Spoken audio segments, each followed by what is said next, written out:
بظاہر اس وقت انسان کی عقل نہیں مانتی تھی کہ ایسا ہونے والا ہے، لیکن رسول اللہ صلی اللہ علیہ وسلم نے جو کہا وہ انسانوں نے دیکھا کہ ہو کے رہا ہے، اس کے اندر کبھی خطا نہیں ہوئی۔ اسی طرح دوسرا واقعہ بھی حضرت عدی بن حاتم رضی اللہ تعالی عنہ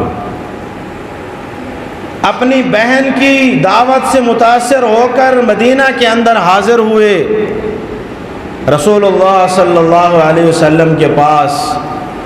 آپ صحابہ کی مجلس میں مسجد کے اندر اسی طرح نیچے تشریف فرما ہیں، دیکھتے ہیں، کہتے ہیں یہ بادشاہ نہیں ہے، یہ سردار نہیں ہے، یہ بادشاہ نہیں ہے۔ اور پھر رسول اللہ صلی اللہ علیہ وسلم نے حال حوال پوچھا اور اس کو اپنے گھر کھانے کے لیے ساتھ لے گئے۔ اور جیسے آپ صلی اللہ علیہ وسلم گھر کے اندر اسے لے کر گئے تو زمین کے اوپر یہ بچھاتے ہیں، گدا بچھا ہوا تھا، کھجور کی چھال اس کے اندر بھری ہوئی تھی، ایک سائڈ پر سرانہ تھا، تو آپ صلی اللہ علیہ وسلم نے عدی کو سرانے والی سائڈ پر بٹھایا اور خود دوسری سائڈ کے اندر بیٹھ گئے۔ تو کہا یہ تو بادشاہ نہیں ہے، بادشاہوں کا تو ایسا مزاج نہیں ہوتا، تو تکبر، ان کی تو گردن میں سریا ہوتا ہے۔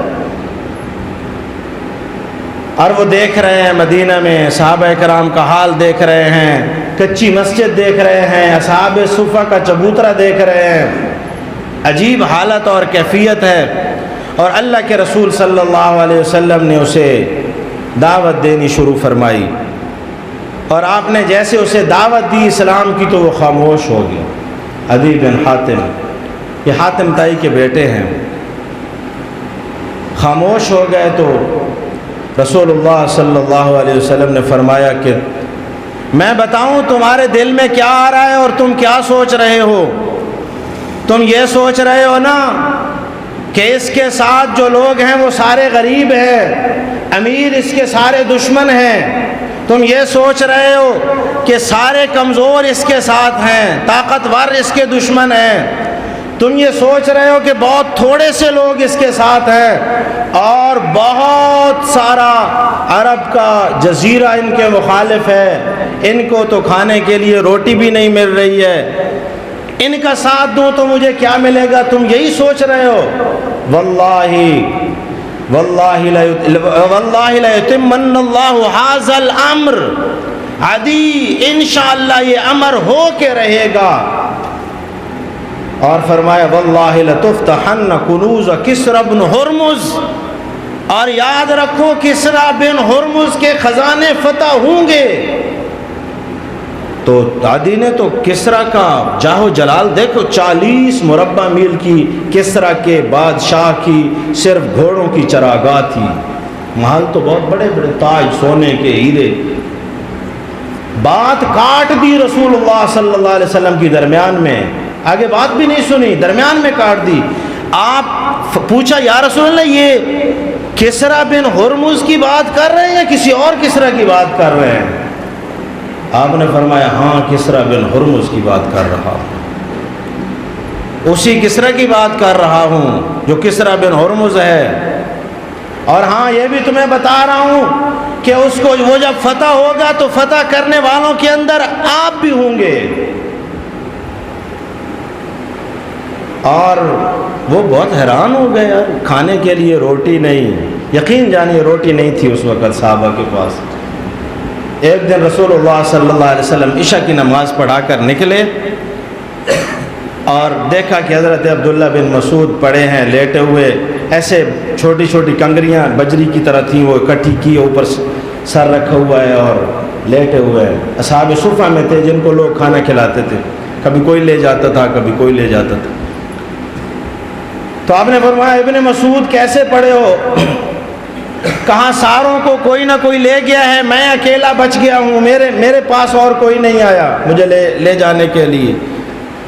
آپ نے فرمایا کھانا کھانا ہے؟ فرمایا یا رسول اللہ کھانا ہے۔ تو آپ نے فرمایا آؤ میرے ساتھ۔ تو رسول اللہ صلی اللہ علیہ وسلم ان کو ساتھ لے کر گئے، چلو گھر میں جاتے ہیں کھانا کھاتے ہیں۔